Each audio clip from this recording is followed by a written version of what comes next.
C'est beaucoup mieux, mais je n'ai juste plus la patience pour ce genre de série. Salut à tous, ici Reg et bienvenue dans cette vidéo qui n'est pas une critique, à vrai dire, à 100% comme d'habitude, une critique à chaud de Ragnarok saison 2, mais mon avis sur cette série avec sa deuxième saison qui vient d'arriver. Du coup, il n'y aura évidemment pas de spoiler. À la base, je voulais en faire une critique de la saison 2, normal, mais c'est vrai qu'en regardant cette série, je me suis dit, c'est beaucoup mieux. Franchement, c'est largement mieux que la première saison. J'aime bien ce qui se passe, même s'il y a plein de problèmes et plein de défauts, j'aime bien. Et là, j'ai fini l'épisode 3 et je me suis dit, je ne peux pas continuer. Parce que l'épisode 3 était de loin le meilleur épisode de la série, vraiment de loin, mais la fin m'a tellement déçu que je n'ai même pas envie de continuer. Et c'est pour ça que j'ai décidé de faire cette vidéo pour expliquer pourquoi ce genre de série ne m'intéresse plus du tout. Premièrement, pour ceux qui ne connaissent pas Ragnarok, c'est une interprétation de la mythologie nordique avec des adolescents au lycée dans une petite ville en Norvège. Ils ont fait la bonne chose de parler le moins possible du lycée dans cette saison 2. On va jamais au lycée, c'est génial.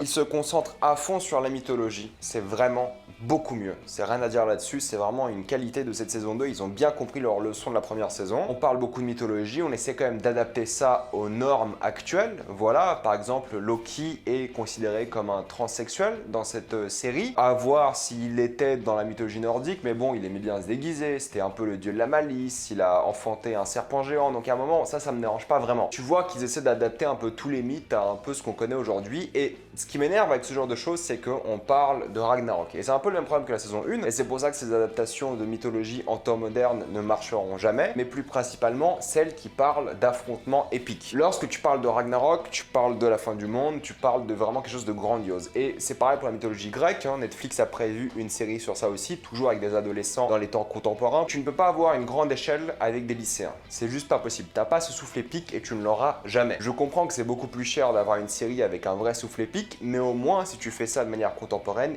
et des adultes. Et le problème, c'est que lorsque tu adaptes tout à notre vie à nous, il y a des trucs chiants qui sont adaptés. Là, on parle beaucoup d'entreprises qui polluent, on parle de choses qui sont de la communication publique, de la réputation d'entreprise, on parle de finances, de choses qui n'ont vraiment rien à voir avec l'idée derrière Ragnarok, donc la fin du monde. Et c'est là que j'ai du mal, c'est qu'on pourra jamais adapter ces histoires épiques à cause de ça. C'est qu'on est censé avoir des affrontements, une vraie dramaturgie familiale, quelque chose de shakespearien, de tragique, voilà, quelque chose vraiment comme un amphithéâtre en fait. T'es là pour voir du spectacle, t'es là pour voir des vrais drames. Et là, même les drames familiaux qui sont présents sont tellement prévisibles, sont tellement déjà vus, sont tellement mal joués, sont tellement peu convaincants que tu n'y arrives pas. Et le problème, c'est que ces mythologies-là, on les adore parce qu'au fait, c'est quelque chose de fantastique, quelque chose qu'on ne peut même pas imaginer. Lors de la mythologie nordique et mythologie grecque, ils inventaient des choses qui n'existaient pas car ça les faisait rêver. Et reprendre des éléments de notre vie de tous les jours avec ces éléments de la mythologie, ça ne nous fait pas rêver du tout. Que Thor, ça soit un dyslexique qui va au lycée, ça ne fait pas rêver. Il peut faire 1000 pompes, j'en ai rien à faire. Il peut être super puissant contre la foudre. Si il est dans ce contexte-là qu'on connaît nous aujourd'hui,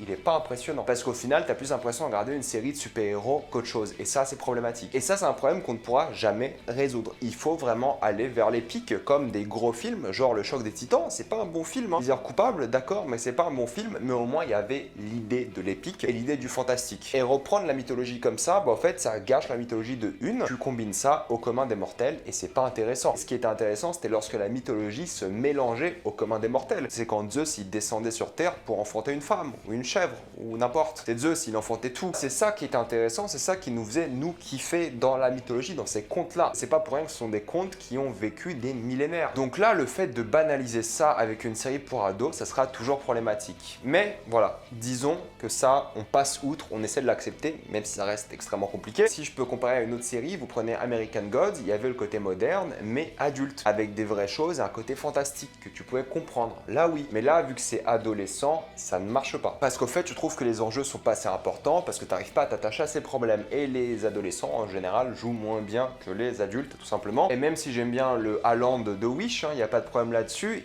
il joue pas très bien, quoi. Et tous les autres, il n'y a aucune performance d'acteur qui est surprenante et tu as du mal à t'attacher à eux. Et j'aimerais vous dire que c'est pas grave, l'histoire nous fait avancer et l'histoire de la mythologie me faisait avancer, mais pas pour les bonnes raisons. L'histoire me faisait avancer parce que on m'a piégé, tout simplement. Parce que moi, je voulais savoir comment Thor allait défoncer le méchant, comment Loki allait devenir qui il est, et plein de choses comme ça. La seule raison pour laquelle je regarde, c'est parce que je connais déjà ces histoires. Et lorsque j'ai fini l'épisode 3 et j'ai vu cette fin, je me suis dit, mais pourquoi je continue de regarder? C'est bon, on est arrivé à la limite de ce que je voulais voir tout simplement. Et du coup, toute l'histoire, j'ai pas réussi à m'attacher, j'ai pas réussi à aimer les problèmes, j'ai pas réussi à être impliqué, j'ai pas réussi à comprendre les personnages, leur développement, ça reste des adolescents, ça le problème en fait. Alors oui, il y a cette volonté de faire un rite initiatique, c'est l'idée de les faire grandir et tout, mais ça reste des problèmes d'adolescents mélangés à de l'épique, et ça ne marche pas. T'as jamais l'impression que les personnages sont en danger, t'as jamais ce sentiment de fin du monde non plus. Après, bon, j'ai pas fini la série, mais même, je vois pas comment ça peut marcher, quoi. C'est tellement à petite échelle, dans une toute petite ville en Norvège, que j'y arrive pas. Et en parlant de la Norvège, pays magnifique, ils ont des paysages magnifiques là où ils filment, hein, mais ils ont réussi à rendre ça moche. Je veux bien que ce soit très nuageux, la Norvège, qu'il pleuve souvent, que ce soit pas très éclairé, voilà, en soleil, il y a pas de problème. Mais quand t'arrives à rendre la Norvège vraiment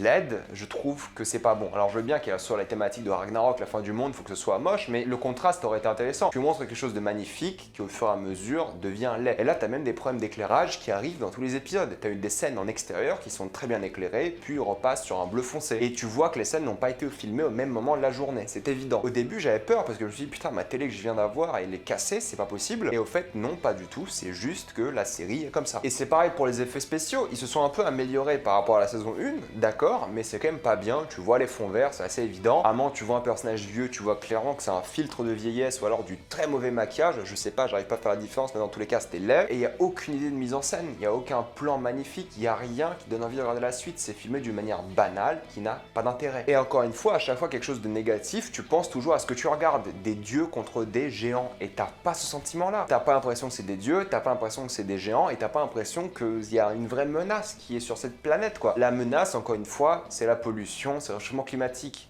Ok, mais encore, on voit bien qu'il y a une tentative de passage de flambeau dans cette saison 2 qui m'a pas du tout intéressé. Mais au fait, c'est ça le truc, c'est que moi, le passage de flambeau, je m'en fous. Moi, je veux une réponse aux problèmes qu'on a depuis la saison 1. Et lorsque je les ai eus, je me suis dit, mais pourquoi je regarde ça au final? C'est fini. Bon, pour moi, j'ai conclu l'histoire. Et il me reste 3 épisodes, mais moi, j'ai fini. Enfin, je vois pas pourquoi ça peut m'intéresser. Et j'ai commencé à regarder la suite, un peu l'épisode 4.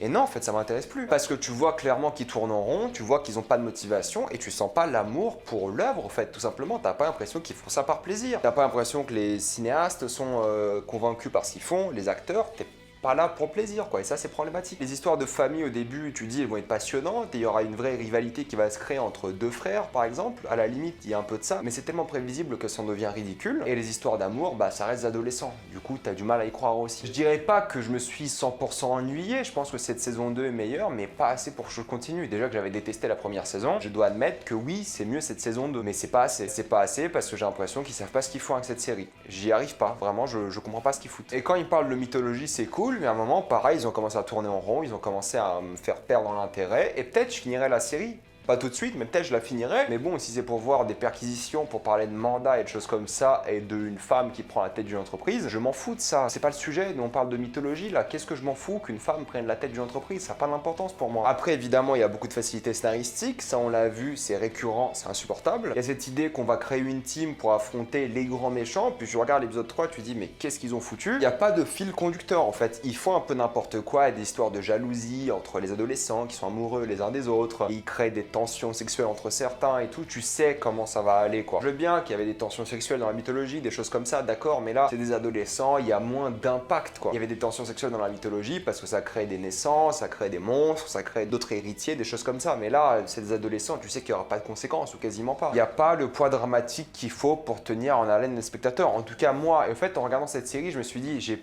plus le temps en fait, j'ai plus l'énergie de perdre sur ça, quoi. Je peux pas gâcher 2 jours pour regarder ça en fait, ça qui m'énerve. Je suis peut-être un peu blasé, mais voilà, cette saison 2 commençait bien, j'avais de l'espoir, j'étais relativement diverti, je me dis ça va être bien. Et ils ont tout cassé, quoi, ça me déçoit. Ça me déçoit alors que j'avais pas d'attente, vous vous rendez compte? Et c'est pareil pour les combats, tu dis tu vas voir un combat épique, ça va être génial et tout, et au final c'est du foutage de gueule, quoi. T'as des trucs que t'attends depuis longtemps, et ils te les montrent et tu dis non mais attends, j'attends pour ça depuis le début, j'ai arrêté. Je crois que j'ai plus le temps pour les séries pour ados comme ça, quoi. Je peux plus, j'ai plus la patience. Peut-être il y a des gens qui vont adorer, et tant mieux pour vous, honnêtement tant mieux, et dites-le moi dans les commentaires, hein, vraiment. Mais j'ai plus la patience pour ça, je me dis qu'il y a tellement de bonnes séries que je peux regarder à la place, et je fais cette vidéo, quoi. C'est... Voilà. Pour conclure, Ragnarok saison 2, c'est vrai que c'est pas une vraie critique que je vous fais là, parce que j'ai pas vu plus de... Ah, j'ai vu un peu plus de la moitié de la saison, mais voilà, j'ai arrêté, voilà, c'est la vérité. Il n'y a pas de poids dramatique, j'étais un peu déçu par les révélations, j'ai été un peu déçu par les retournements, j'ai vraiment été déçu par le côté teenager, encore une fois, le côté mythologie gâchée qui n'est pas hors du commun. Ils ont banalisé la mythologie et pour moi, ça c'est une erreur fatale. J'ai regardé ça avec un peu de divertissement, mais pas assez car c'est mal rythmé, on s'ennuie beaucoup et c'est très dur pour moi de conseiller cette saison 2 et de conseiller cette série en général. Je suis désolé parce que j'aime pas faire ce genre de vidéo là, j'en ai déjà fait une auparavant et à chaque fois ça me chagrine un peu, mais j'avais pas l'énergie pour faire une vraie critique. Fallait tout regarder puis vraiment